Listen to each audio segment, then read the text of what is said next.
സഹനത്തിൻ്റെ ശുശ്രൂഷ. 2 തിമോഥെയോസ് 2:10. അതുകൊണ്ട് ക്രിസ്തു യേശുവിലുള്ള രക്ഷ നിത്യ തേജസ്സോടു കൂടെ വ്രതന്മാർക്ക് കിട്ടേണ്ടതിന് ഞാൻ അവർക്കായി സകലവും സഹിക്കുന്നു.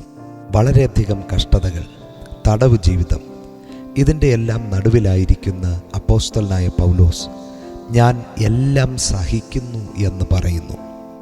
തൻ്റെ ശുശ്രൂഷ സഹനത്തിൻ്റെ ശുശ്രൂഷയായിരുന്നു. അതിൻ്റെ ലക്ഷ്യം മറ്റുള്ളവർ രക്ഷ പ്രാപിക്കുക എന്നത് മാത്രമായിരുന്നു. സഹനം എന്നത് സ്നേഹത്തിൻ്റെ തെളിവാണ്. യഥാർത്ഥ സ്നേഹം സ്വന്തം സൗകര്യം നോക്കില്ല, മറ്റുള്ളവരുടെ രക്ഷയെ നോക്കും. എത്ര പീഡകൾ സഹിക്കേണ്ടി വന്നാലും ബന്ധനത്തിലായാലും തനിക്ക് ഒരേ ഒരു ലക്ഷ്യം, ആത്മാക്കൾ രക്ഷിക്കപ്പെടണം.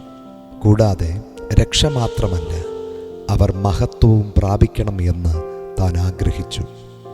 ഇന്നത്തെ കഷ്ടതകൾ നാളെയുടെ മഹത്വത്തിന് വഴി തുറക്കുന്നു. ദൈവം തരുന്ന രക്ഷ താൽക്കാലികമല്ല, നിത്യമാണ്. ഇന്ന് അനേകർ ചെറിയ ബുദ്ധിമുട്ടിൽ തന്നെ പിന്മാറുവാനിടയാകുന്നു.